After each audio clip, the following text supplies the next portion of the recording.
Annabelle cosplay. And Inyasia cosplay.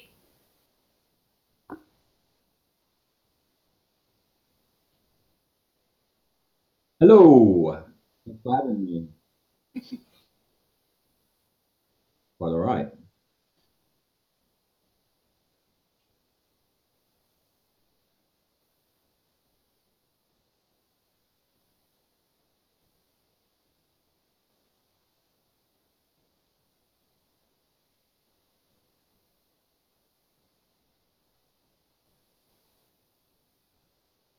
Um, I did get a helmet in the mail, which I ordered from eBay, really cheap, just because I wanted to do a easy PUBG cosplay at some point.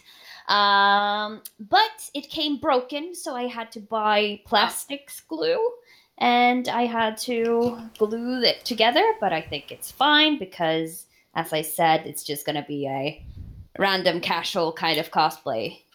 First, I have no idea when. I'm just gonna. Plus it's weathering, right? Yeah, yeah, exactly. Looks Apparently, like. I had no sound because my computer fucked up. But hopefully, it's back now. It looks like I. So sorry, anyone who didn't catch that. I guess I'll do it again because there was a lot of talking. Hope and Lucia Ferra is in the chat, so let me know if the sound is actually back on. It is. It's on. It's on. Okay, awesome. Yeah. Okay, so welcome to episode 134 of the CosCast. I am always Anita, Pixie Dust Cosplay, your main host. With me, I have my fellow co-hosts, Annabella Cosplay and Aniasia Cosplay, and with us tonight is our amazing guest, Valentine Costumes. Welcome. So, yeah. Take two done. There we go. Dang. Now we've got it down. So yeah, I haven't been working on anything, but I thought I would show the horns I bought at the last convention I attended because I'm planning to do Jester from Critical Role. So if anyone knows that. Love Jester. Easily the favorite. She is amazing. I mean, Caleb is hands down like my favorite character, but Maybe not. oh yeah, not as amazing. But yeah, I plan to do Jester. I don't know if I'm going to be using my own hair or buying a wig. I'll probably buy a wig. So I have been practicing my my accent so I can be Jester, yes. So basically, Anita, you did the same thing as you did last week because you showed the exact same thing. Did I? Well, Yeah. I forgot that I had shown them. But I just love these and I just need to get them mounted so I can wear them every day. Because they're so pretty. They look very good. And Theresa says, Jester! Jester! Yes! She's going to do Molly Mock, so... Ooh. Yeah. That's nice. We're going to get a giant lollipop. Yes, I have to make the giant lollipop. Oh my gosh. I think probably what I'm dreading the most is those tiny little red flowers that she has on her dress. I'm probably going to have to hand sew all of them. So that's going to take a while. But it'll be fun. It'll be great. Yeah. So, any of you others have anything you want to share? No, I haven't done anything. I've been thinking about it, but no. No. Okay. Well, I've done lots, as always, I guess. I've finished these scabbards, which basically took me the last 2 weeks of hand sewing leather, cord through leather, and then lots of figuring out how to actually make them attach to the armor, because in the game they have lovely game physics, which means they float. They don't actually attach to anything. So I had to figure that out. So I created this whole metal brace system with a swinging architecture joint in the middle so that they can all be taken apart and then rejoiced to that with Chicago screws and all sit on there and not move around, but also keep the leather stabilized. So that's been a week of that. Wow. Yeah, wow. That is dedication. I'll give you that. Let's see. Yeah. So, I guess that's pretty much it for progress, though. I have been watching your Geralt progress, by the way, and I kind of laughed when you posted. It's a while ago since you posted this, but it was like a picture of why is there like a like a metal stud holding a leather strap to a chainmail jacket. Yeah. It's like, why? Yeah, that's actually my most interacted Instagram post of all time. What?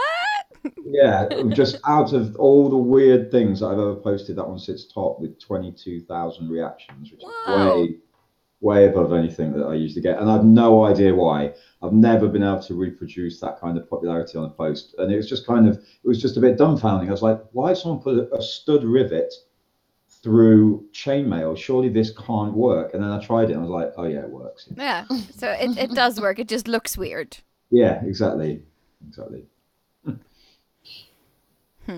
Well, I thought it was very interesting. The progress of that thing is just really, really Thank fun you. to The watch. hardest thing was getting the hair. This constant whitening. Oh nightmare. yeah, I think that's a question we have for you, if I'm not mistaken. Might be. Maybe, but yeah, I mean, because you do use your hair in like your own hair in pretty much all of your cosplays, that right? Try to. Yeah. Is there a reason for that? You saw my past experience with wigs, yeah. I made a very bad mistake early on in my cosplay kind of journey using a fancy dress wig, which I picked up the day before a con for a thing, and it was an unmitigated disaster. So I kind of thought, well, why not try and use my real hair where possible? So you've been traumatized, basically. Pretty much. I've got, and I don't find wigs comfortable, and if I can use my own hair, why wouldn't I? It's actually when the bun's taken out, it comes down to about here. So if I can use it for go out, I think it'll look more authentic than more authentic than using a wig. So why not do it? And it's a lot of work to keep the white, but it's kind of worth it in the end, I think. Yeah. Now I saw you spray painted your beard and your hair recently. I did a test for that. Yeah, I actually did a full photo shoot a couple of weeks ago for The Witcher Noir. Yeah, I saw that. I had to do it for the first time, so airbrushing my beard and the sides and blending it into my natural hairline with acrylic ink. It felt horrible, but it looks really good. So swings and roundabouts. Cool. Let's see. I guess we should move on to our cosplay and geek news from the community. And the first one I have on my list is that a member of our Norwegian community, Himedere Cosplay, has made a little like mini documentary about cosplay as a growing subculture in Norway.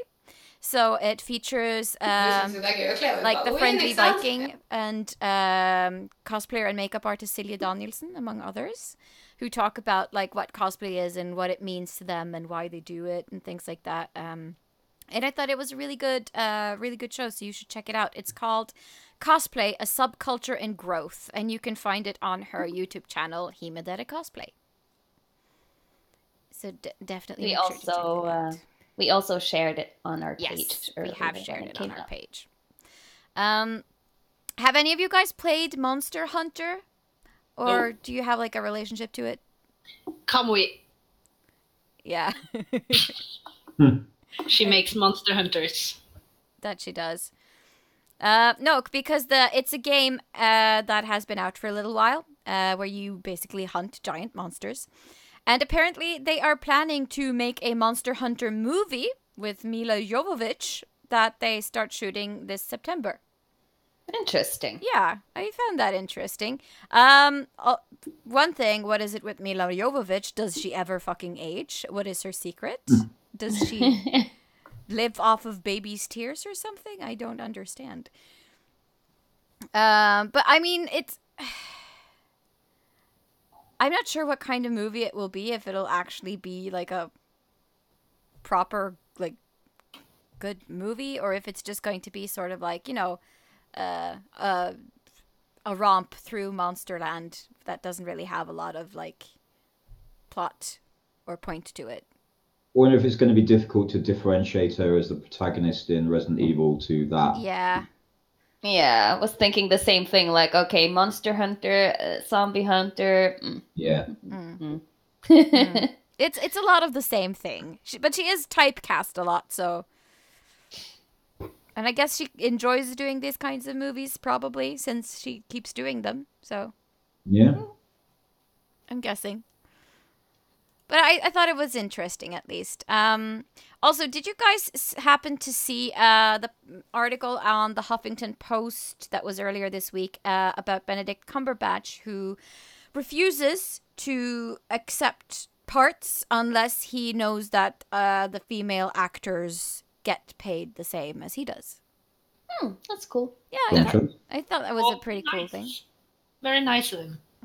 But he's said this before. It's not the first time he's made a statement like that. But I think it's I can respect a guy who will actually set down some principles and say that, you know what, it's ridiculous that we do the same job and that we don't get the same pay. I like that. So kudos to Benedict Cumberbatch, gold star. Good sir. Yes. Also, lastly on my list is a little bit of self-promotion again. The new podcast episode of the Kestrels, our Dragon Age RPG podcast, is available on pippa.io, iTunes, and Podcast Addict now. So if you've been waiting for a new episode, now is the time to go check that out. And also, we will be live streaming the next episode on the 1st of June at 7. That's the date and time we have for now. If it changes in the future, we will let you know. But that's the scheduled time for the next episode. So put that into your calendars, people. And that's everything I had for Cosplay and Geek News this week. So I have one thing. Yeah. Yeah, Be because my you've guest. forgotten the biggest news of the Norwegian cosplay community, which is that the contestants of NCC have been announced. Yes. And congratulations to Unitate and the Fuzzy Teddy N for going to the NCC with Teresatai. Kanuto Cosplay and the Fuzzy Teddy Inn and Hidesetai Cosplay are the Norwegian representatives for the Nordic Cosplay Championship. Congratulations. Yay! Well done, ladies and gentlemen. Well done. Yeah, that's pretty huge. I'm really looking forward to the NCC now. Mm-hmm. Do you have quite a large culture of competition in Norway? It's not Yeah. something Yeah, well, it's yes and no. I mean, the thing with the competitions in Norway is that it is often a lot of the same people who compete.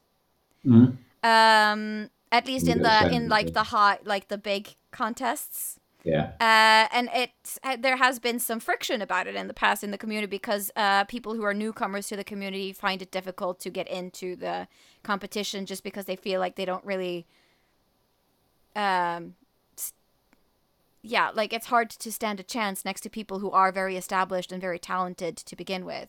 Sure. So, yeah. Well, but besides, it's kind of a culture in, or has been in Norway, that you shouldn't, stick your neck out. You shouldn't show yourself. You shouldn't brag about yourself and, think that you're good at anything. So I guess that kind of makes the competition aspect in cosplay in Norway so small.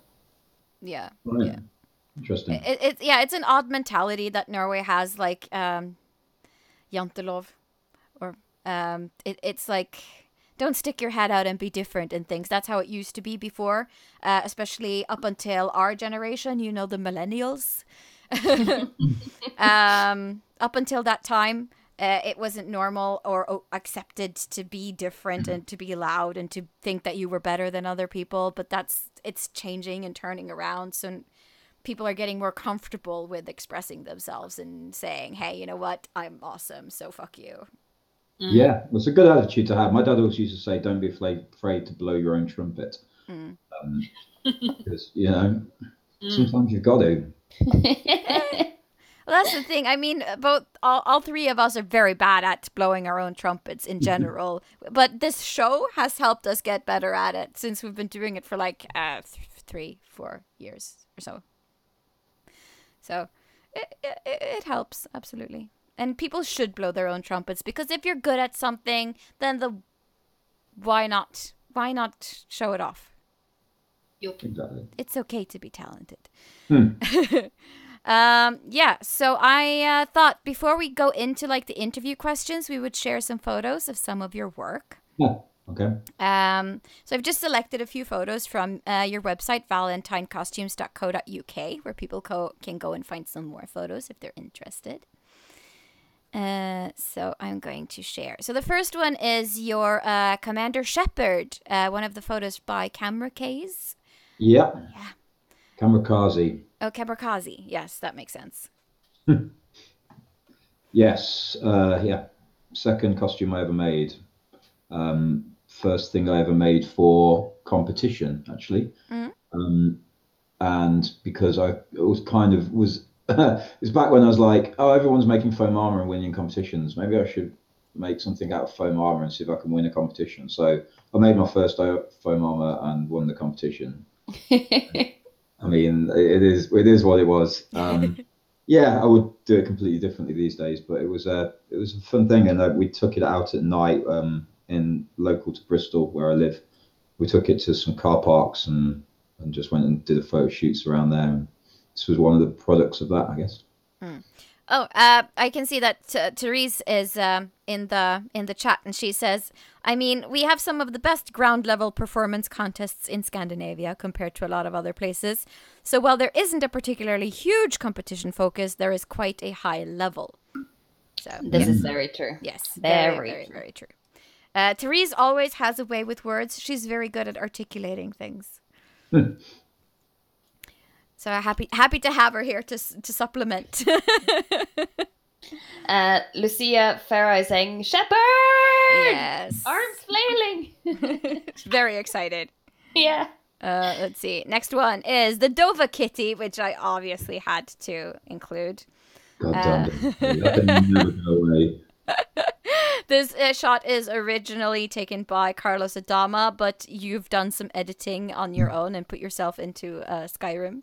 Yeah, so what's the story behind this costume? I'm very curious. I was invited to be a guest for the first time at actually the same convention that I'd won giving in the previous outfit. Because I'd won that one, they invited me to the next one to go and judge. So I subsequently needed something to make, and I was like, okay, I'm going to make some Skyrim armor. And I was at the time I used to try and do speed builds. So my intention was to make this in 10 hours, which is what I did in the end. But I went out and I bought the foam and I constructed it. And my girlfriend at the time was a massive weeb, like loved all of her anime stuff. And she said, what you should do is paint it like Hello Kitty. And I was like, no way that's going to happen. That'll be ridiculous. I'm going to go normal colors, normal iron looking. Next day I was at Fabric Land, our local fabric shop, and I saw the pink fur. And the memory of her requesting that I'd done it as this came back, and part of me just went, this would be ridiculous. This would be so stupid, but it would be really memorable. So I did it, and my friend who came with me gave me the little pink dragon that sits on my shoulder. She made me the ear things, and then we bought a child's Nerf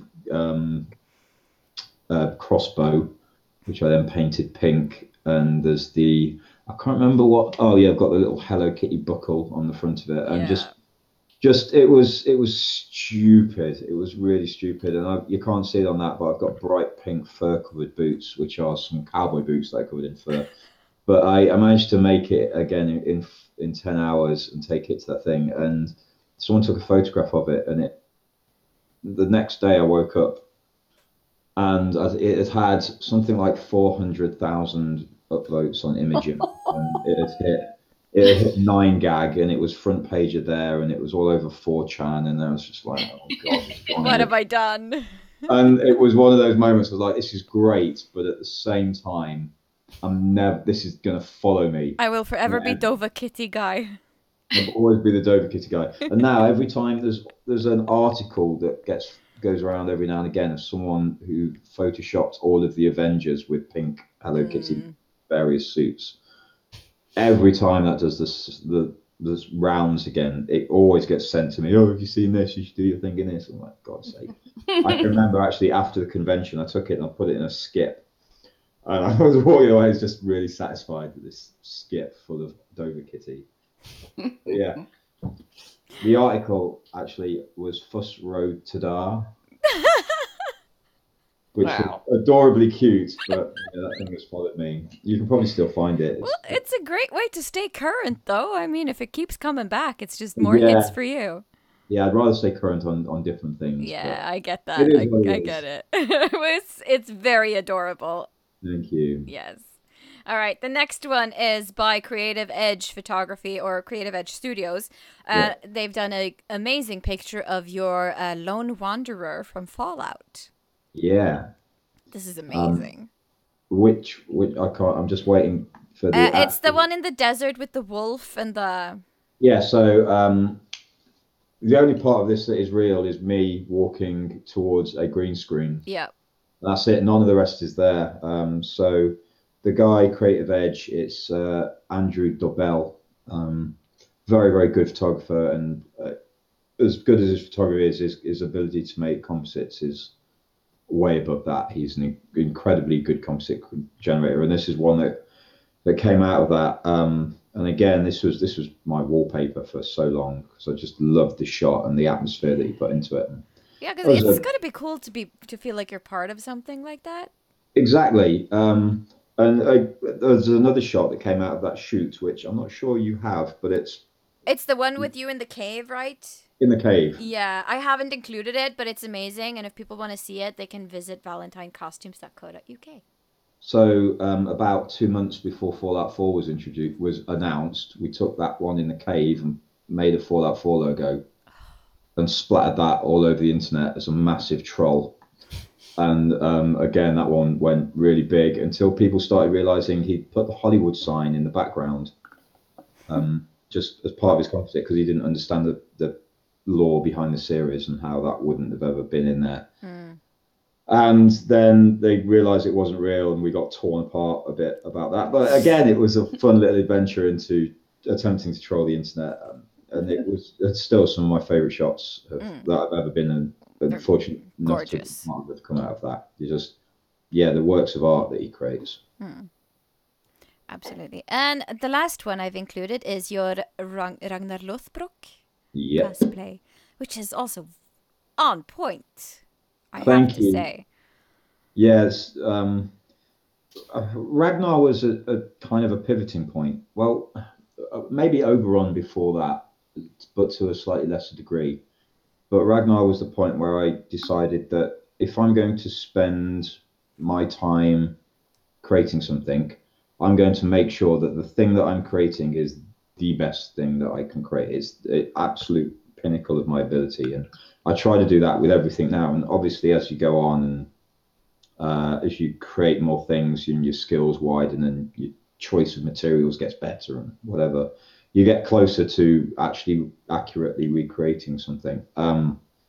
And this is probably the first time where I can say that I'm confident that it is one-to-one to the original. So every single one of those rings on the front is placed exactly the same as it is to the original. To the point that I actually was contacted by the guy who designed and made the original, and he was like, I can't tell the difference between the two. And I was like, great, but why are you here? Why these three rings? And there's three rings up to the right-hand side above the crow. So why are these three rings laced outside of the regular weave pattern? I said, usually it's an over-under and then an under-over. So these three rings are out of place. He's like, oh, are they? And then he went and he came back and he just went, oh, yeah, they are. Yeah, sorry about that. I was like, It wasn't on purpose. But it's kind of, I was having this this conversation with someone the other day, and it was about Westworld, because there's a lot of people obviously in Westworld costumes. I'm about to take one on myself. And they're talking about Dolores and her season 2 outfit and how they actually made various versions of the corset that she wears, and each one's got the panels are slightly different. So people are seeing them in different ways. Also, when they laced her up in the corset, they actually put the corset on upside down, and they've laced her into the corset backwards. And you can tell because the closures on the front of the corset are upside down.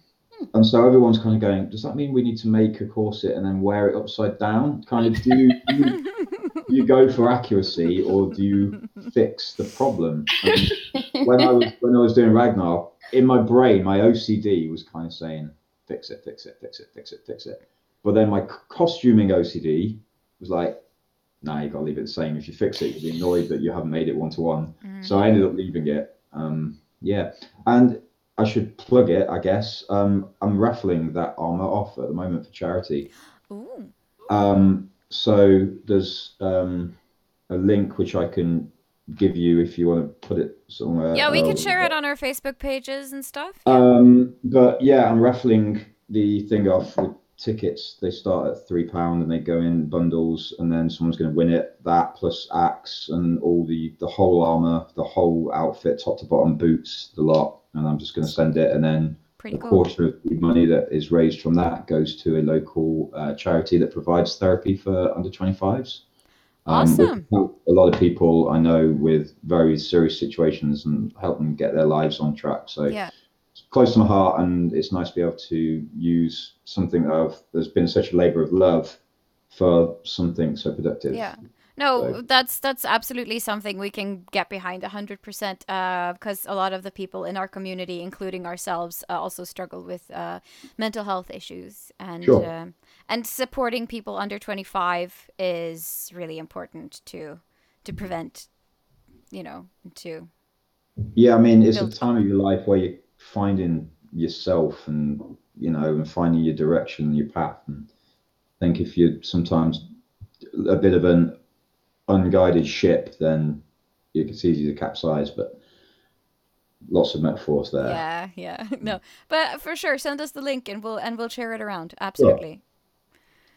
Sure. Right. So the last picture was by Vattersmark Photography. Just so I have that mentioned, because I want to credit everyone properly. Let's get into the interview. Tonya, do you want to start? There's a few comments in the chat, though, that we haven't addressed. The first one is about the Hello Kitty thing. Martin Severin is saying, I've got a helmet that'd be awesome for your Dova Kitty. Well, I mean, I can tell you exactly where the dumpster is if you want to put it. Yeah, I would have liked to have actually made a helmet for it with big stupid ears on it, but 10 hours isn't a lot of hours. No. Yeah. And Brian Pavlik is saying, that was a great time. Loved doing the Vikings shoot. So he wrote this during the photo. Brian was playing Floki on the day alongside me. So we actually had, after that photo shoot, we actually had about 40 Vikings. And this was at DragonCon. And 40 Vikings can cause a lot of mayhem, as we did. So I, as Ragnar, kind of led this group on a war march through DragonCon. All of us banging on our shields. He had a war horn, so I don't know if you've ever seen some of the areas of DragonCon, but there's one area in the Marriott which is an open ground bit, and then there's all this floors going up around the side. So we all hit the first floor, and we were looking down on everybody, and suddenly you hear this, and then was banging his horn, and like people shouting, and you could see people looking up thinking, they're not coming down here, are they? They're not coming. And then we walked down the thing, kicked through this door, and like stormed out into the main hall with these things, and I was at the front, kind of like telling people, "Get out the way! The Vikings are coming through." It was an unbelievably fun experience. And Brian was part of that, and we just like hung out for a lot after that. Sounds amazing. I think the closest thing to something like that we've ever done was when we attended Arthicon, and we were all hobbits, and then we were walking to get ice cream together with Saruman and the Witch King, and we were chanting, "We're taking the hobbits to Isengard." Yeah, that's the closest thing we've ever done to that. Also, we were hobbits, and we were very annoying the whole time to everyone else there. Not on purpose, though. But We were in nosy. character. We were in character. Yeah. It's fun. Yes. That was a very good anecdote. Tanya, take it away.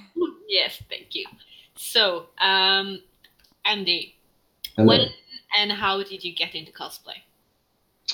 I started in 2013, so five years ago. A friend at the time just basically said to me, "Oh, I'm going to Comic-Con. Do you want to go to Comic-Con?" And I was like, "Yeah, of course I want to go to Comic-Con. I've never been. I'd always wanted to go, and it was, being a bit of a lifelong geek and I liked all that kind of gaming culture predominantly. And I always knew that people went and dressed up. I didn't know about anything about cosplay, but I knew that people dressed up. So I couldn't imagine going and not dressing up as something. So I picked up a sewing machine for the first time and went and bought a pile of materials and decided to make an Ezio Assassin's Creed thing. And fell in love with it. So I can really seriously still remember the feeling of picking up, well, first seeing this pile of red and white material, and then it actually took about 200 hours, which was way more than it should have taken. But it took about 200 hours later, I've got this finished thing. And I remember thinking, how have I turned this pile of like material into this thing I can wear? And I felt badass, and I felt like really cool, just like wearing this stuff. And I was hooked. I was hooked. So we decided to just go to another one, and I went to a couple with that guy, and we became a Comic-Con buddy. And then we had a falling out, and I've not spoken to him in 4 years. Oh. Oh no, it's Judas.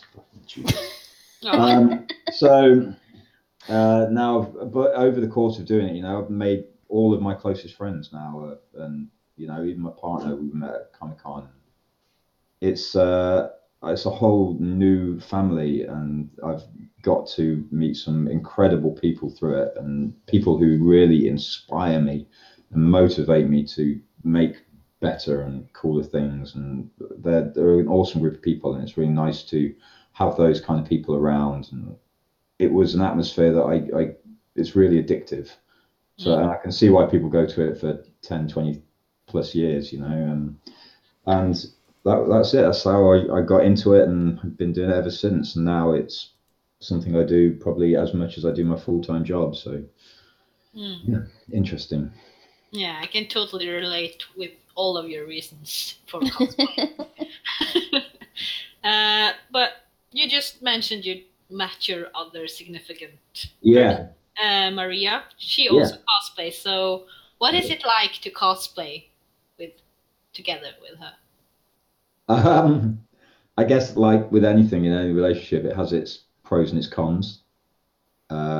We disagree a lot about A, what we're going to cosplay, B, how we're going to make them, and C, who looks the best. Oh, yeah, I can see that one being a problem. It's usually me, but she doesn't want to hear that. Is she as much of a perfectionist as you are? No. Well, she wasn't. She wasn't. She is madly she's becoming so now to the point where I have to tell her, like, enough. There's a line, and even I have to sometimes find the line, because like even the armor that's behind me, I've remade that 3 times in order to get it right. And really, I could have stopped on number 2; it would have been fine. So she's sometimes you've got to find the line and draw the line under where you're going to stop, and she's still not found the line. But it's great that we can always plan that at least one of us has pockets. So that's always a convenient thing. So then when we're walking around, someone can hold the stuff. Pockets are so underestimated. Or if I find a cosplay with a bag or a purse, I'm like, yes. Or it has something you can turn into a bag. Yeah. Like I had a character that just had some sort of like scarf thing. I was like, I can make that into a bag. With Geralt, he actually, on this particular armor, I think it's just out of shot on here. I'll twist the camera up. He's actually got this little bag on the front. Ah, clever. It's really convenient, but it's given the fact I've now got a Pixel 2 and it's big, the bag game size is too small. So I actually had to upscale the bag in order to take all my modern stuff, which was a pain to sacrifice accuracy, but that means I get to, and I'd made this little thing, which isn't in it, but I made a little 3D printed box that keeps my phone and then cards and then cash inside all separate, and it stops them being crushed. Clever. But yeah, so it's nice to have someone with you who's always a pocket. Yes. But it's I think one of the best things about it is we are able to have this, seem to gain this mentality of keeping each other motivated about stuff. Because obviously it's easy to, especially if you've spent hundreds of hours, as I sometimes do, working on the same thing and getting a bit disillusioned with why you're doing it or demotivated about something, then it's nice to be able to push each other to actually go and do it and remind each other why we do it as well. So she's actually upstairs toiling away at the moment on, we're making the Russian couple from Pacific Rim, but we're doing their casual attire, Alexis and Sasha, because he has white hair and a beard. So any Why character not? with white hair and a beard for me is just right, going to do that. And they're Russian, and she's Russian, so she can speak the Russian. That's cool. And so I've got like a phrase or two down, but that's so long as I can sound Russian enough just by faking it, because it's something I love to do at Comic-Con. As soon as I land on the convention floor, is switch into character and stick in my character with whatever I'm playing. Maria hates it that I do it, but it's something I think adds to the enjoyment of people meeting you. I remember doing it for Vars from Far Cry, and just this crazy psychotic Colombian was I was tying people up with this rope that I bought and kicking them to the floor and saying, "You want a photograph?" Kick them down. "You take a photo on the floor, you scum." But I still get people who go, "Oh my God, you were that Vars," and they really remember it. And I think that's good. Yeah, I mean, that can be really, really fun as long as the people you're doing it to, like, are in on it, you know what I mean? Cool. Like, they understand that it's a part you've taken on. Yeah, I mean, for a character like that, I think you only get really approached by people who know who you are. Yeah, probably. I mean, that's the safety of it, really. Yeah. But yeah, that's the answer, plus a very strewed off topic. Yeah. Yeah. Teresa says she's still in denial about the last scene of Sash and Alexis. Aww. Oh no. Yeah, it's a shame, but then you go. You've got to go. We've actually got our friend Mojo Jones, and she's tiny. She's like a little 5-footer, and she's like Tonya, she's also 5 foot. Oh, little small crew. Yes. Yeah. She's actually making Colonel Alpha, their robot. Cherno, sorry, I got corrected from upstairs. Thank you. Cherno Alpha. So we'll be able to actually try and do some forced perspective shots with her standing close and her standing further back and her being big. Yeah. That's cool. It'll be fun. So, what do you do when you're not cosplaying? I don't think I have any other time. So day to day, I am a head of creative for a development agency. So I spend my time programming and conceptualizing designs for things. A lot of NDA stuff, which I can't talk about. So best move on from that one. No, it's good. It's a job I've done professionally for 16 or 17 years. So that's nice. And also doing a PhD in the applied psychology of gesture-based interface design for virtual and augmented reality, which no one ever understands, which is why I'm able to do it. It sounds very complicated. Yeah. It sure does. I like to explain it like this. If you kind of like close your eyes and you imagine you're in a field and a folder appears in front of you, what does the folder look like? And most people describe it in a way, either a blue folder or a yellow folder or something or other. And you say to them, well, open it. And everyone kind of goes, Hmm. right, okay. So then it's opened in front of you, and there's two images in it. Like, take the left one and open that, and they'll tap the left one. Okay, great. I actually want you to delete that, and you'll see people go like, or they'll do some kind of gesture. So it's looking at the way people use gestures in virtual and augmented reality without ever training them how to do something, and then seeing where the commonalities of those patterns are in order to make an interface which is purely Intuitive. usable by everybody, perfectly intuitive, exactly. Yeah. And then how you can apply that into commercial methodologies. Right. No, I get it. I totally do. That's interesting. So there's that. I struggle to breathe sometimes. I LARP. I like LARPing. Haven't done it in a little while. Oh, what's wrong with my voice? Take your time. Cut here. No, it's good. It's fine. We're not cutting anything. This is. Right. So yeah, I LARP. I was a NPC at a few post-apocalyptic LARPs. Love doing that, terrifying people in 24-hour game times. There's nothing better than throwing a M4 grenade into someone's tent at 2 a.m. Oh, goodness. Yeah. If you're going to go into a horror LARP, you're going to get shocked. What else? Oh, I like to make things. Like, we're trying to do stuff around the house and building furniture and custom stuff and designing 3D print models and just stupid things. Like, I've designed a custom toothbrush holder for my. Why is that stupid? I think that's pretty cool. Like, no one else is gonna have that, and you've solved a problem in your house. Yeah, that is true. Yeah, that's the crux of it, really. That, and spending 40 hours of work and probably 30 hours of cosplay takes up most of my time. So you like to keep busy. That's true. Yeah, there's rarely a time when I'm not doing anything. My downtime, I'll either get some guys online and we'll play Jackbox, or like we did last night, which got offensive. Or we just, I like to kick back with games every now and again, and we try and host quite regular board game nights as well, which is fun. Gaming is the best. It is. It is. Life. No,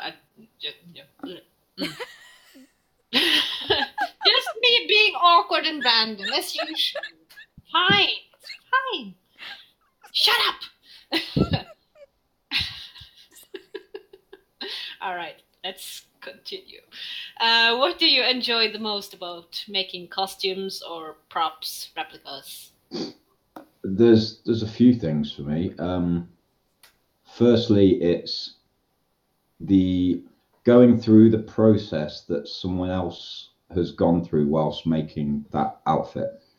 I can remember when I was making Ragnar's and going, as I was weaving this thing, I can remember thinking, this dude has sat there and he's designed this and he's gone through this exact process to make this thing, because there's pretty much no other way that it can be made.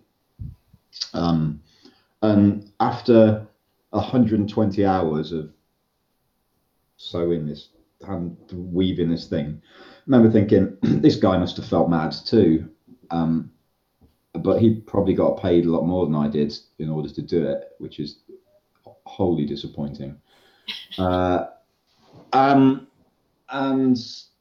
so the kind of getting into the mindset of the person who has gone through it, and kind of, I try to be as authentic as possible when creating things. So, for example, other than the 3D printed swords, the stuff I'm doing for Go Out is 100% hand sewn, because in the game there would have been no sewing machine. So I figure if I'm going to go and do it in that way, I might as well try and be authentic. So one of the big things is trying to experiment and vary the methods of construction, and I find that really interesting because it opens a lot more avenues and you get to try new things. And it's not necessarily all about the completed piece for me. It's a lot of it's about the way you get there, the journey. Yeah, exactly. And the things you get to try and things you get to do as you do it. whether it be, I've recently introduced 3D printing into it, and that's opened a whole new avenue. And I was very against it to begin. I'm not against it. I was kind of a bit skeptical. I was one of those ones who's like, 3D printing is cheating. And now, like, to design the model properly, scale it, consider things like the weight and ballast and reinforcement and all that kind of stuff, and then to actually finish it and have it look authentic and all the sanding that it solid takes, which is loads. It's actually a big old process, and it's so whether it's now using, like, now I've got to do all the metal bits for this, so I've got to buy an anvil, and I'm going to do some metal forging for all the metal parts, which is something I've never done before, so I'm really excited about doing that. I have a tip for you, because we went to Stickweeds. He's a Danish cosplayer who does everything in metal. Mm-hmm. If you're going to do that, be sure to protect your ears. Okay. Or else you will get tinnitus. Like, he has to have a clock in every room of his house, because he needs to have that constant ticking. If not, he will hear that it's gotten from, years of metalwork. Wow. Yeah. Not only the hearing. If you're going to, start pounding metal, don't do the big hard swing. Do small, because you're gonna get very tired in your arm. Well, fortunately, I don't have a lot to do. It's 2 shin braces and 2 knee guards, so there's only a small introduction. Mm-hmm. But we just mentioned about the Lord of the Rings. I'd like to do a full metal Witch King. Oh my god! Oh, that would be. But that's hardcore goals. That's many years down the line. Yeah, that's heavy though. Yeah, but it sounds like you do cosplay for a lot of the same reasons as a lot of other people do, like to learn new things and that sense of accomplishment, and also for the love of a fandom. Precisely, yeah, and also the seeing the reaction on people's faces when you finish it, especially kids. Oh yeah, that's great. There's nothing like, we had one where Maria and I went as Captain Hook and Tinkerbell, the Dustin Hoffman Hook version. So this stupidly elaborate red and gold ensemble, and Maria is I can't remember her name. Julia Roberts version of Tink. Cool. So kids would go up and they'd see her and they'd be like, "Oh, Tink," and then they'd see me menacing along, and they were actually like frightened of me.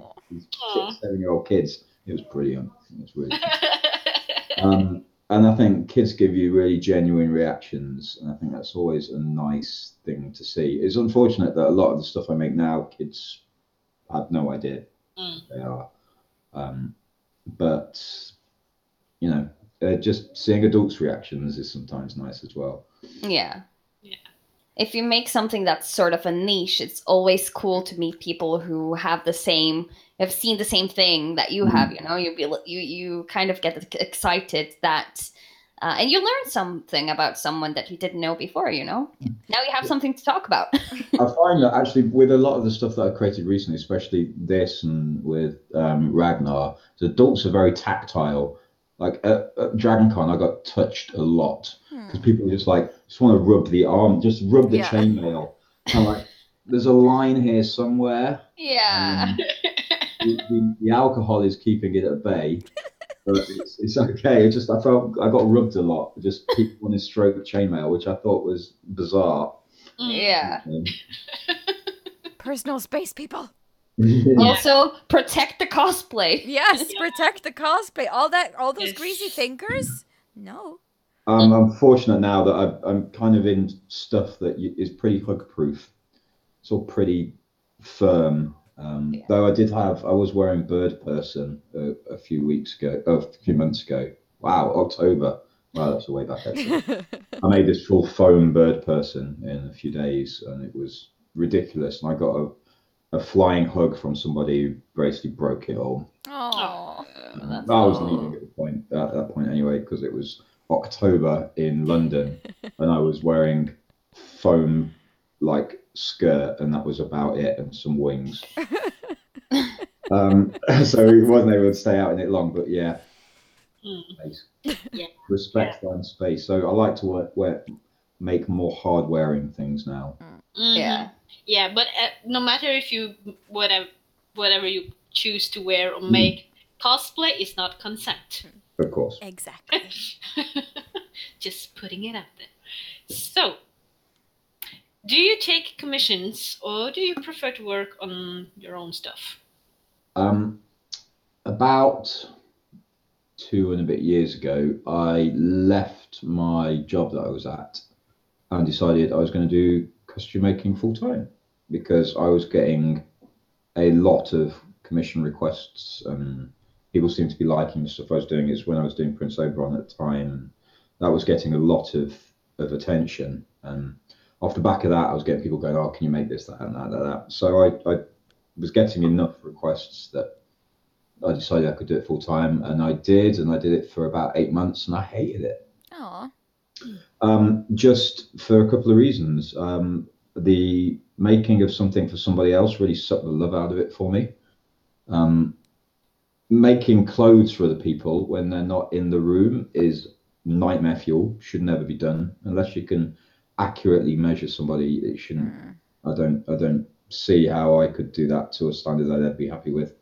And it's just, I love making something. And like I say, I like going on a journey and discovering new things and trying new skills. So producing the same dagger 35 times might pay the bills, but it's not fun. It's like, oh God, I've sanded this thing 30 times already. It's just, it kind of took a lot of the joy out of it for me. So I decided that I was not going to do that anymore. So now I do a few things. For example, my Ragnar swords, I sell them as kit format. So I just literally print them and then just send you the bundle. So it allows people to kind of support my work and a little bit. But I would never, I don't really do commissions anymore. No. I like making things for me. It's a little bit selfish, but no, but I can totally At understand that. Yeah, at the end of the day, it's just a hobby. I'm not trying to make any money from it. So yeah, stick to myself. It's supposed to be for you and for fun. So I totally get that. And I guess cosplay is different for each and every person. Someone wants to live off of it, making things for others. Others just want to enjoy it themselves. So precisely. Yeah. I think I would have had too much like self-doubt if I was about to sell something for someone else, because I would just get all these insecurities, and having those kinds of insecurities is not worth it for me personally. So totally agree. I would finish 2 of these exact same daggers, and one of them might have a tiny little like knock in the thing, and I'd feel bad for the person that I'd have to send it out to, and I'm like, oh, it's not quite as perfect as the last one was, and I found it was an unhealthy mindset for me. It is. It's just I decided not to do anymore. Yeah, it's understandable. But what is your favorite and what is your least favorite material to work with? Favorite is leather by a long shot. I adore everything about leather. I like when I get a new piece of leather arrive and I open the pack and you get that smell you don't get with any other material, and I find it really predictable. I know if I'm going to make armor like this, I know I need at least a 2mm tanning hide, and I know if I want rigidity, I'm going to have to go to a 3 to 3.5 mil, or an 8 ounce. And I know exactly how the color is going to take across all different things. Like if I get a 2mm hide and a 4mm hide, and here I've got a 1mm and a 4mm, and I know that the color is going to take exactly the same in the two. I'm not going to have any issues. Hello, cat just burst through the door. And I know the color is going to be exactly like, if it's not like buying different weights of materials where the color could take differently and they just don't match. They're going to be identical. And I find it really predictable, and I always end up with the end result, which is like the thing in my head. On the opposite end of the scale, I hate Warbler. Oh. You and Stickweeds. Stickweeds also hates Warbler. He has coined the hashtag fuck Warbler. I think it's probably a fact of I've not ever spent enough time learning to use it. In fact, for me, it's 2-part. It's I've not spent enough time using to use it. And secondly, I think 9 times out of 10, when people use it, there's a better material to use. I mean, someone once said to me, "Oh, how can I make this leather breastplate out of warbler?" Kind of like, Use don't leather. make it out of warbler. Use leather, or even a faux leather. But it's like you go into Kamui's cosplay collective, that little. I don't know if you've seen the Facebook group. It's like Yeah, I've Mm. seen. tens of thousands of people. Everyone in there's, how do I make this out of warbler? And most of the time, you're like, it shouldn't actually be made out of warbler. And whether it's sword, I mean, a lot of the stuff that people use it for and props is incredible, and people get some amazing results out of it. And I've probably just not spent enough time getting to use it, but I don't think I probably ever will. I always think there's other alternatives, especially now I've gone down the 3D printed route. I find that if I was going to make a prop that could typically have been made with Warbler, I'd probably model it and 3D print it because I can unquestionably come up with a better finish on that than someone can on Warbler, just Yeah. as a product of how they're made.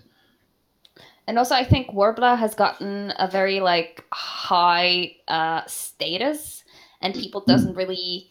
They just buy it because they think this is the only thing they should use because they're cosplayers. Exactly. Yeah, And it's expensive because of that. It it is. Like, is. people But spend more I on that will I than will say this, it is very fun to work with if you're making like small trinkets and stuff because it's very fast and very easy to like mold. So yeah. so for that purpose I really like it. And I made some pauldrons by covering some thin foam with it and that worked out Yeah. really well. So for certain uses I think Warbler is amazing, but it Sure. is a bit overused, yes. Mm. And so that's probably the only material I dislike. I had my first foray into stretch materials actually this week Yeah. because I've never used them before, and it wasn't as bad as I thought. Put the right foot on, put the right needle on. Oh yeah, that's all right. It's easy. Go. But yeah, that's it. So mainly leathers and hard wearing materials are the kind of things I like to use. Cool. Yeah, that sounds cool. I really like that people use different materials because it makes it so much more like inspiring for us other people who doesn't use leather. I've never worked with leather, but it's like I get excited when we have people on talking about it because it is a scary material, but It's funny as well, especially in some of the sub communities. Like I'm part of the Witcher cosplay groups, and yeah, we've got a few thousand of us on the Facebook ones for there. And you see people who make not necessarily this one, but some of the other ones. Like the one Ben who you've had on, obviously Maul is most well known for his one. His is all faux, and then you get other people who make it out of leather. And I think you can actually start to see the differences between them and the way that their results come out. And there's it's interesting when you get the side by sides because there's such a range of costumes people put in. Even that one group, there's several hundred people, like, and there's 6 or 7 characters that they all do from the same things. So to see the side by sides and the material choices that people make and actually how important material choice can be in yeah, your end result is actually really is quite surprising sometimes. absolutely. All right. Now I'm gonna get to a long question here. Yeah, before you do, I'm just going to say I have to leave you for a little while because I need to pick my husband up at the train station. But carry on without me. Okay. I'll be back. So just hold the fort. Yeah, we'll do that. And let's just hope that her computer doesn't crash because then we're fucked. Yeah, that would be sad. Okay. We But just you replace seem. it with a cat. Oh, yes. Silly. Oh, Oh no. Doesn't want to play. We always have animals come on screen, so we love animals. But you seem to work very hard to make things as screen accurate as possible. But are there any things you won't do to achieve likeness? Like, would you use real fur, or would you use faux fur, or you know? lose, gain weight. I have used fur, real fur, and I would use it again under a number of caveats. I always attempt to find a faux, because the faux furs now are brilliant. They're a world ahead of where faux leathers are. Faux leathers are still quite obviously faux leather. Whereas faux furs, there's some, you can get, for example, fake rabbit pelts now that are pretty much indistinguishable from real rabbit pelts. That being said, sometimes I think, especially as someone who does chase certain levels of accuracy and someone who uses very authentic methods, sometimes you would have to use fur. And for example, I had something I was going to use for Ragnar and then never did happen in the end. I needed to buy an entire wolf pelt. Oh my God. Which I sourced, and I managed to find an ethical source for that. And I think if generally speaking, I would say it's if you can find the alternative, great. But if you are going to use it, then as long as you source things out that are, for example, ethically farmed or whatever, there's a bunch of terms they have for it specifically with fur, which I'm not overly aware of, but there are ways of getting it and it not being morally grey, should we say? But as for other things, I'll go through actually quite large lengths personally in order to try and get things accurate. So would you shave your beard? No. This is a large bone of contention in the house at the moment because we're very limited to cosplay pairings that involve a male with a beard. I will at some point, but it's not at the moment. I'm kind of a bit attached to it at the moment. I actually grew it for Ragnar, so I didn't shave for a year. Oh wow! For Ragnar, and I also had short hair at the time before Ragnar, so I had to grow it long enough that I could put the extensions in. So I knew I needed at least 8 inches, and it was about 12 by the time I'd finished growing it. But I kind of, on that note, as we know, I'm going white at the moment. Now, actually, I had a session today, so it's a little blue right now, as it always tends to be the first day that I put the purple treatment in. Yeah, I have a pro tip. I am actually a hairdresser. I've been so for almost 9 years now.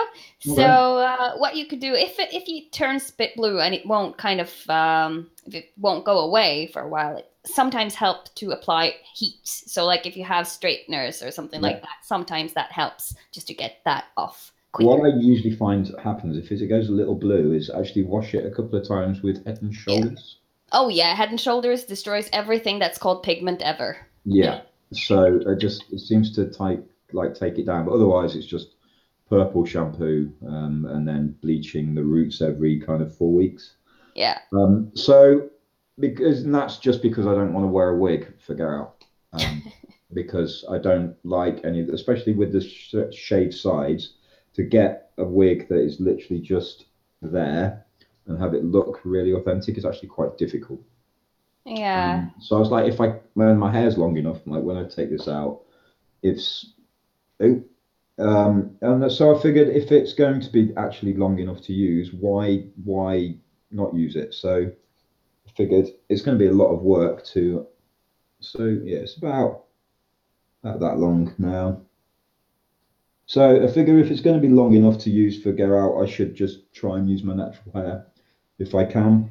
Yeah. And one of my definite want to do in the future cosplays is the new version of Kratos from the new God of War. Oh. Beardy, shaved head, but Kratos so big guy. And so I would actually only do that if I put a couple of years in at the gym, which is something I'm totally okay to do. I used to be a personal trainer for a year or so when I got bored of IT back in 2007. So I know what I'm doing when it comes to doing that stuff. Basically, eat lots and lift lots. Yeah. But, I mean, I don't think I would ever be too extreme. I'd never do a roadhog authentically, but I would make a suit for that. I think there's a limit. Yeah. Nothing that would affect my health adversely. Yeah, exactly. And like nothing that is not irreversible. Sure. I mean, if this all went wrong, I just off it goes and start again. Yeah. Also, nothing that wouldn't overly negatively affect my job. Fortunately, I don't do a lot of client-facing stuff, so I can kind of get away with having weird coloured hair, but I wear a lot of hats, so it's good. Yeah. But yeah, nothing that would ever negatively affect my health. But other than that, I'll go through quite a lot. I've done stuff with my beard, and like now, even like spraying the beard is such a pain. It takes ages, and it feels awful. But it's kind of the sacrifices you sometimes have to make. Yeah, it's probably the same thing with like when you use face paints and stuff. If you have to like cosplay a gnome or something, a lot of people have trouble like washing off everything in order for looking normal again for next day of work. I've experienced this. One of my weirdest things I used to have is when I used to go to a LARP and I played a character that was a half man, half badger pirate prostitute called Noir. Yeah, it's a beastkin badger, so he's half badger, and he was originally basically a prostitute in a brothel, and then he got rescued by a load of pirates. So he ended up being kind of like the whoremaster for the pirates. And he's got this weird voice, and he talks like this, and he's like, "Oh, hello, and I would find myself going to this event and then coming back, and I'd be in Starbucks the next day. I'm like, here's a latte, and just completely forgetting to switch back to regular voice. That's the best. Ridiculous. But yeah, it's good fun. Yeah. Worth it. Sarah says, "Pictures, please." Yeah. And she also is very, very excited about Kratos. Yeah. That's not and she also says that that's basically the hairdo I should have for Bao from Critical Role. Oh yeah. Oh, Beauregard. Beauregard, yes. Yes. Yeah. The side cuts are, shaved sides. They're very in. I think anyone can get away with them now.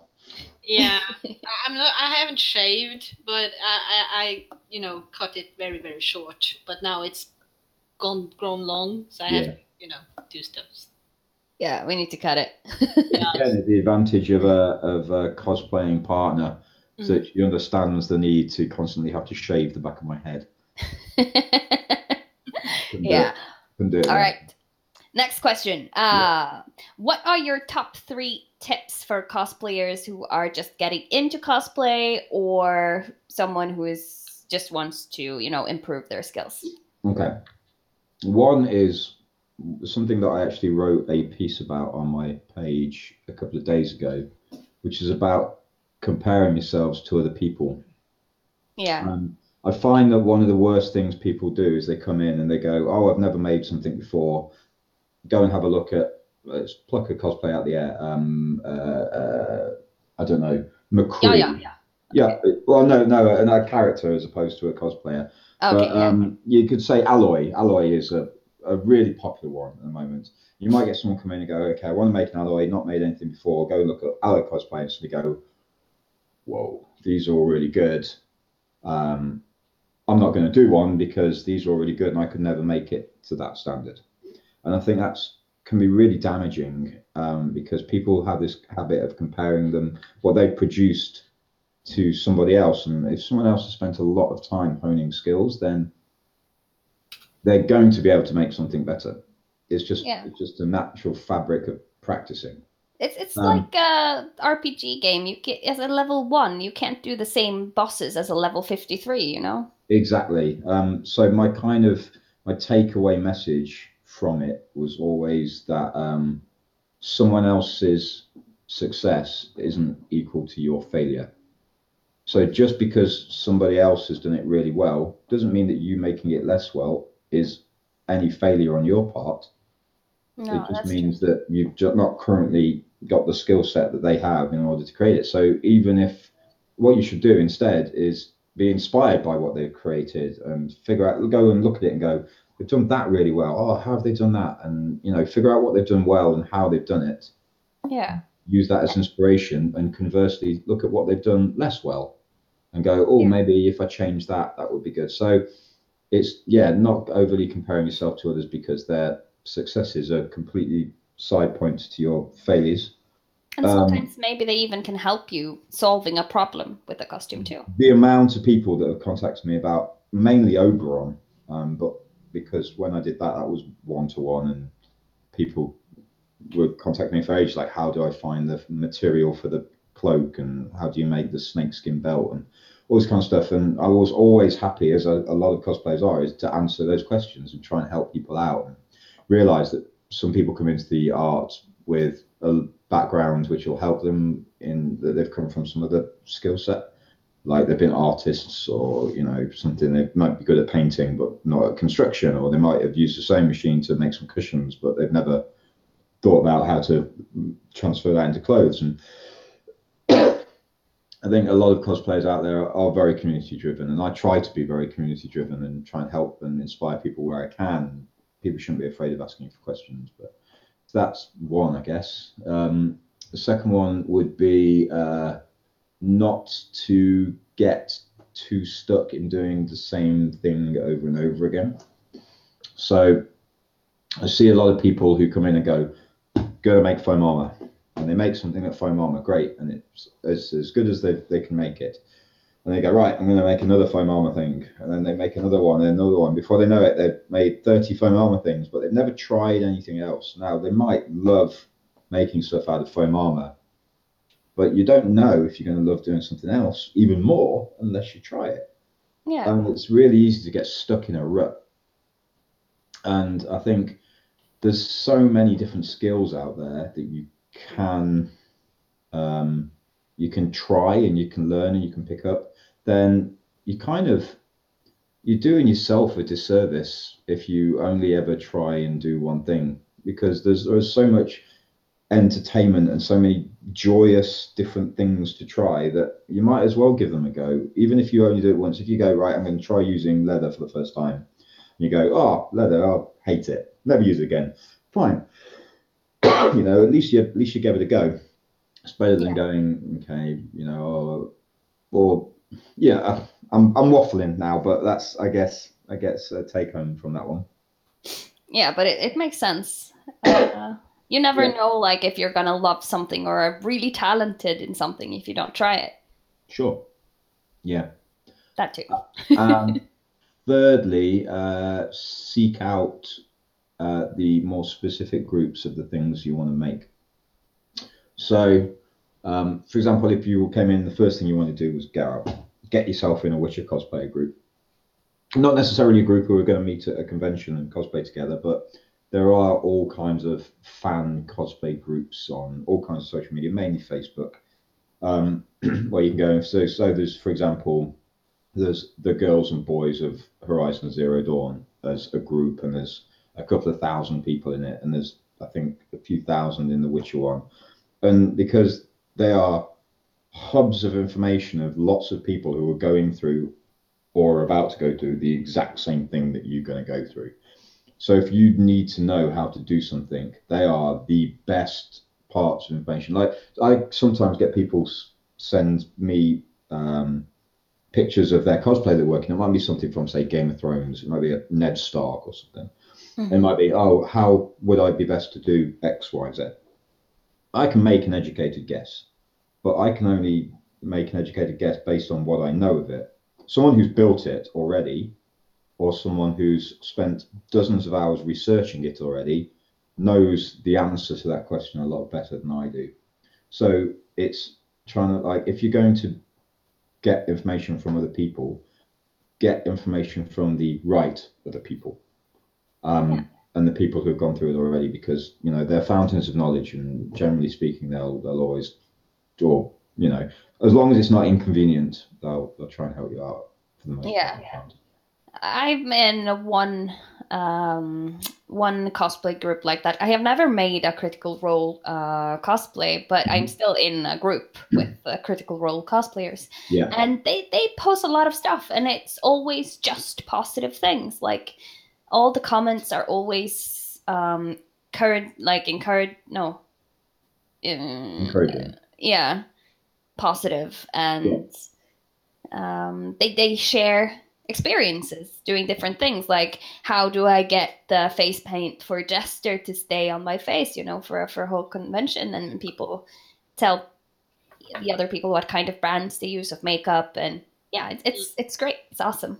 Yeah, I'm in the same cosplay group, the Critical Role, and I made Keyleth, or in the process of making Keyleth, kind of. And I bought these huge antlers for my Keyleth cosplay, and there was someone who, tipped me that you should go around your house with them to get accustomed that you're taking a lot more space now. Oh, yeah. Because she apparently, went around, headbutting in the doorways and stuff with her antlers, and they were smaller than mine. So, yeah. Yeah, it's pretty smart. That it's those small things you don't think of that's so important for it to work. Yep. Yeah, I had with when I was in Ragnar, I actually went down some stairs and I snapped my axe because I caught the head of the axe between two railings of the thing, and I just walked and just pulled and just snapped in half. So I had to gaffer tape it up for the rest of the con. And I just made sure my hand was always over the gaffer tape. Problem solving. But what is your ultimate dream cosplay? Imagine you have like unlimited budget and skill set, and I tried to start something a number of years ago, and then I had a whole personal situation fall out. Basically, I got divorced, so that I never started it.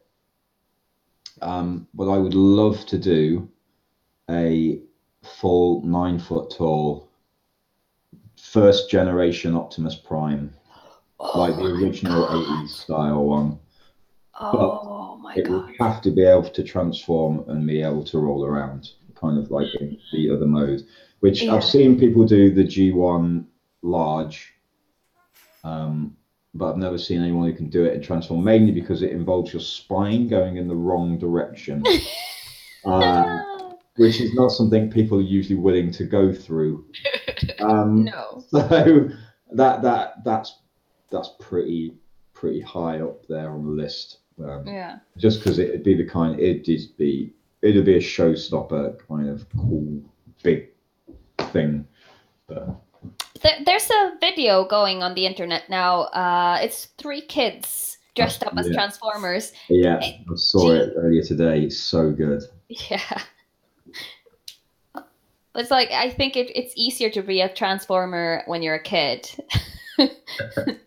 Yeah, the difference is, I guess, with that is when they're standing up, it's not kind of like terrifying sacrifices about how it is built.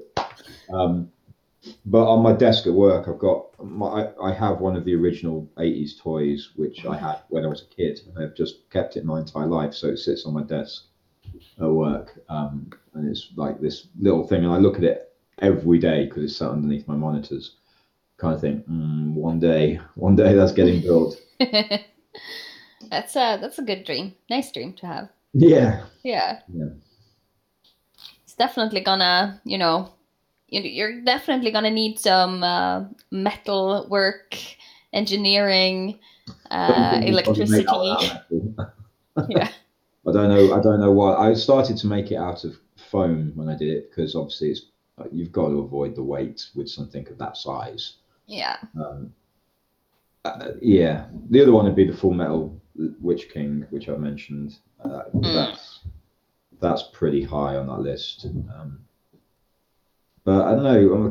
I go through these cycles of thinking, man, I really, really want to make X, Y, or Z, and then it gets lost and I completely forget about it, or something else comes out and I'm suddenly like, oh my god, I've got to make this now. This is the new top of the list. Like bloody hashtag cosplay problems. Yeah, as soon as I saw that new Kratos, I'm just like, oh, God damn it, I'm gonna have to hit the gym hard now. Because I want to do that so much. It's just, Yeah. I wanted to do like a few of the versions of Kratos, but once they made him beardy old man, like, because I'm, like I say, because in a few years I'm going to be 40. And it's like, I have to think a little age appropriately with uh, things. And, the fact that you get a lot of the protagonists in that kind of age range is great. It does mean, there's a certain group of characters I would never be able to do. Well, not never be able to do, but I wouldn't want to do You wouldn't because be comfortable doing them. yeah, exactly. There's an air of authenticity. Like I think that's one of the advantages of doing Get Out and being a few years older than most of the people doing it is that when it comes to doing things like aging my face, it's a little bit easier um, because I'm naturally wrinklier. I guess not that I'm wrinkly, but yeah, just finding the crow's feet's pretty easy Yeah. these days. But, Yeah, I recently turned 30 and I'm like squinting in the mirror every day, like, they're coming. I can see it. They're there. no, but yeah, so just try and keep ideas out, and we've got Maria and I have got a couple of spreadsheets that we maintain of ideas for couples and ideas for individuals, and it's Yeah. growing at a rate that will never make most of the things on it. Yeah, I think that's pretty normal for cosplayers to have too many ideas and Yeah. too little time to actually follow through. I have to scrap ideas all the time. It's just because I'm inspired by something else. I just know that I need to follow the things that I am inspired by now and not the things that I kind of had on my list on what to do 6 months ago because Sure. I'm over that now, you know? So I can relate, but I'm the kind of person who gets this super, inspired moments and go fabric shopping, and then I put away my fabric and it lays there for several years without being touched. One of the things I actually find most difficult is the maintenance of motivation given new Yes. inspiration, because my outfits, my main ones especially, generally take between 9 months and a year. So this thing I've been working on for like 7 months, and it's probably got another 3 months work to go.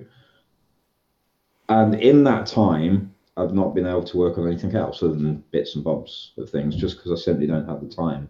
But in Yeah. that time, there's been loads of things that I've kind of suddenly gone, oh my God, we should make this. And I've not been able to because I've been working on this thing. So it's to not get demotivated and go, oh, maybe I'll put that to the side for a bit and do this other thing.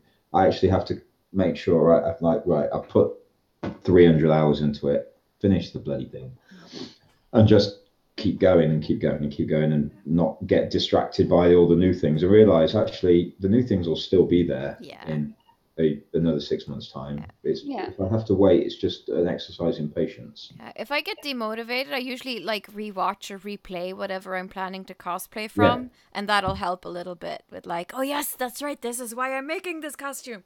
I've recently restarted playing The Witcher 3 for two reasons. One, for that exact reason, to remotivate it, but two, I realized the Witcher cosplayers are hardcore. Like they know every character, they know all the storylines, they know all the lore. And I was like, what if I'm walking around the con and someone comes up to me as a character that I don't recognize from the game and starts talking to me in character? And I would feel like an idiot. So I'm like, right, I need to go through it. Not only do I need to play it, I need to 100% it so that I know everything that's in it. I think they would forgive you for not knowing everything. Like Maul cosplay Ben, he confessed that like he hasn't played the game. He has not played Witcher 3, so he doesn't know. Wow. He doesn't. And so like I cosplay Ceres on Crate and he doesn't know who that character is. Wow. Okay. So I mean, you have both the spectrums, and I think both are fine if you like the character. And yeah, sure. Yeah, I'm in the same spectrum as Mole. I cosplay Kiramet. I have not played a game. There you go. Like we have it as well. Like I used to play a lot of Overwatch. I don't really play it anymore. And Maria, off the back of that, saw Widowmaker, and then Widowmaker had a ballet skin come out, and Maria was a professional ballet dancer up until last year. So She's like, well, I can do a ballet skin and I can actually dance ballet stuff. And she's never played the game, but she likes the look of the character and she knows that she can do it Yeah. really authentically. So, it doesn't really matter what the motivation is. Yeah. No, as long as you are motivated yourself for making a character, that's all you need, really. Yeah. I think for me, it's because I do enjoy that switch the character on, stay in the character. So I'm practicing the voice most days for Get Out, and just to make sure that when I start to speak to people, I can do so and try not to break that engagement. And I think that comes from a role play and a LARPing background as well. Yeah. Trying to have the bit of the crossover and just to be off, because a lot of people concentrate on the cos and they don't concentrate on the play. Yeah, that's So true. for me, the voice and being the character is the play. Yes. So why not give them 50-50? Yeah, I mean that's something that I've been like not doing as much in my own costumes is doing the play part, even though I do a lot of role playing in RPGs and stuff. So I think I want to like try to incorporate play more into my cosplay in the future. I think that would be a lot of fun. I think it's easier to kind of be in a character when you are in a group together with other people. I think so too. 100%. Yeah, for sure. I think I've only done one group. Wow, Scott Pilgrim. The entire Scott Pilgrim group. Oh wow, that's a lot of characters. Yes, 16 of us. Wow. Yeah. The organization that had to go into that. It wasn't too bad actually. Yeah, I played Gideon. So I had this pixel sword thing that I made that was ridiculous. Cool. Yeah, it's good. All right. We have one more question for you. And this is a hard one. Okay. Originally asked by Sample Cosplay, follower and friend of ours. And this is the question. If you were a fruit or a vegetable, what would you be and why?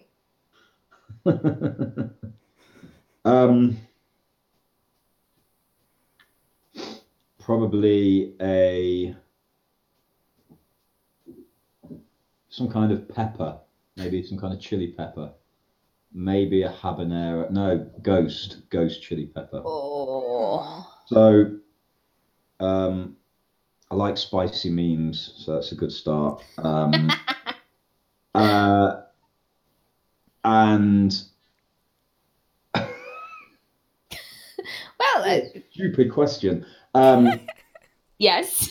Obviously, because super hot. Clearly. Well, I put chili pepper in pretty much all my food, so I really like. Some people don't like it. That's fine. They can fuck off. Not to everyone's tastes, but I think it adds flavor to a lot of different things. Sometimes a bit experimental, but too much of it and it'll kill you. Oh. Yeah. That sounds like my husband. It sounds like you just described my husband, basically.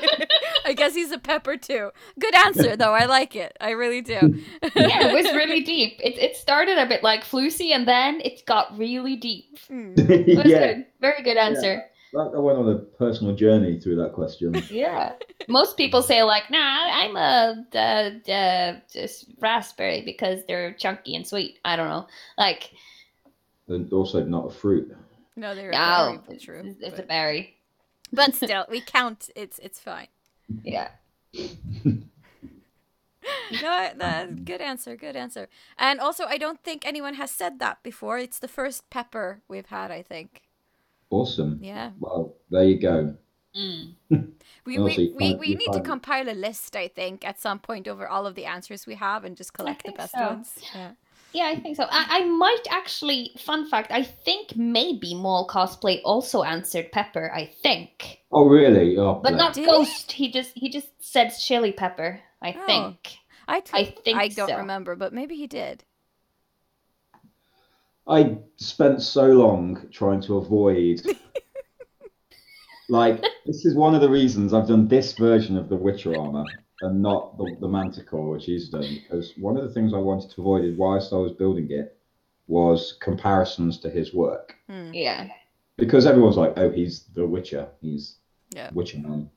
And so even when I started this, I got so many people going, "Oh, have you seen Ben's work? Have you seen it?" Like, of course I've seen Ben's work. Of course. Like, you I'm can't not blind. put Witcher cosplay into Google without seeing Ben's work. And I wanted to avoid those comparisons because I didn't want what he's done to detract, add, or affect in what I'm doing in any way. And so, of course, he picked the same bloody thing as me. Well, there you go. But you did it, you know, without being influenced by each other, so it's still valid, I have to say. Yeah, that's true. That's true. It just proves that you kind of maybe gravitates towards the same kind of stuff, maybe. Yeah, like he did Corvo from Dishonored 2. I started that ages ago and I've just not finished it. And there's a bunch of stuff that he cosplays that are in my similar wheelhouse. I mean, we're a similar age. We have a similar aesthetic. I find there's a few cosplayers that I follow who are like me, kind of mid-30s, beardy, and a lot of them with especially shaved sides, we all cosplay the same characters. It's all Ragnar and Geralt and Rust, and there's a set of maybe 8 characters, and that's all that we can pick from. Well, you are kind of limited when you have a beard and you're kind of like a manly man looking. Like there's a limited range. If you want to keep the hair. It sounds a little bit like the Melisandre curse from Game of Thrones or Game of Thrones cosplayers. If you are a female cosplayer who cosplays Game of Thrones character, there will always be someone in the comment section saying, "Oh, you should cosplay Melisandre." Always. Always. Unless you're Ginny and you get the Yaras all the time. Yeah. That too. Yeah. Nice. But yeah. So we've held you here for like 1.5 hours. Fine. I had nothing else on. I'll finish my cosplaying for the day. Right. So we're going to go to our last segment of the show, wrapping up the interview part, and just go into geekery, where we just briefly talk about how we played, watched, read, or listened to anything we would like to recommend to our viewers, or that our viewers would like to recommend to us this week. Yep. I'm all in the spiral of Korean drama on Netflix. And I've started to watch this drama called Man X Man or Man to Man. It's basically about this international super spy who are kind of very good at his work and meets people that kind of changes how he feels about stuff. Yeah, well, it's fun. I like it. Well, I don't have any like fandom that I would like to plug, but I recently discovered a Twitter profile which is called D&D Grandma. And it is a 74-year-old grandma from the US who has recently discovered D&D. And she plays with her son and his wife. And it's amazing. And I just like, you are never too old to try new things. And she's adorable. They put up videos of her like rolling and like, oh, I attack that guy and I throw Thunder Wave. And it's very adorable. So D&D Grandma on Twitter, if you're into that kind of things, go follow that because it's funny. Do that. Yes, adorable. I got a recommendation from North Rath, Lucia Farah's husband, and he told me to go watch Doralius and Associates on YouTube. It's this short series about adventurers. It's sort of based on kind of D&D sort of gameplay, and it's hilarious. It's just short episodes. The longest ones are maybe like 10 minutes. Some of them are like 5 or 3. And it's really easy and fast to watch, and it's so funny. Really, really funny. Yes. Himedel says, Tonya, if you haven't seen W, watch it. It's my favorite K-drama by far. Ooh. You guys are all in like the trash can together. No. Not at all. Not at all. Lucia Ferro says Stardew Valley multiplayer beta heart and emoji. So that's a horse riding game thing, right? I think so, yes. I think I've played Stardew Valley before, but when it was like one player. So, yeah. And yeah. And we have a comment from Brian to you, Andy. Thanks, Valentine. Your work and attitude are a great inspiration that keeps me going. Aww, that's so sweet. Crying ugly tears. Hopefully we'll see you again at DragonCon this year. All right. Unless the chat has anything else they want to recommend, or unless Sunniva or you have anything you want to recommend? I've already recommended. Oh, yeah. Yeah, you did. I forgot. Well, Andy, how about you? No. No. Play Witcher 3. my life is too insular to have new things. I'm good. That's completely fine. You don't have to. It's okay. Well, then, that is a wrap for tonight, I think. So I would like to say thank you to our wonderful viewers who have been active in the chat, making comments and asking questions and stuff. And thank you so much to Valentine Costumes for joining us tonight. It's been a pleasure having you on. Thank you. Thank you very much for having me. It's been good. Awesome. And we will be back next Sunday, as usual, at 9 o'clock Norwegian time, which is 8 o'clock in the evening UK time. And yeah, see you then. Bye. Bye. Bye.